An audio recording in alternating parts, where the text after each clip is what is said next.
مسلح جمهوری اسلامی ایران با هدف تداوم حملات سنگین‌تر و دردآورتر از قبل به پیکره رژیم کودککش صهیونی و آمریکای جنایتکار آمادگی‌های خود را حفظ نموده و تداوم حملات به دشمن برابر طرح‌های از پیش تعیین شده اقدام خواهد شد. ضمن هدف قرار دادن همه منافع و منابع آمریکا و رژیم صهیونیستی، تمام تلاش جمهوری اسلامی ایران این است تا امنیت تنگه هرمز حفظ شود و آسیبی به کشورهای منطقه نرسد.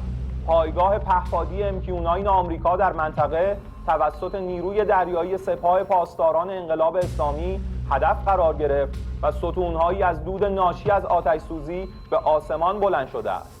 با هدف قرار دادن سامانه‌های راداری سپر موشکی رژیم جعلی صهیونیستی، توان پدافند هوایی رژیم به شدت کاهش پیدا کرده و آسمان سرزمین‌های اشغالی زیر غرش قدرتمندانه موشکی و پهپادی ایران قرار دارد.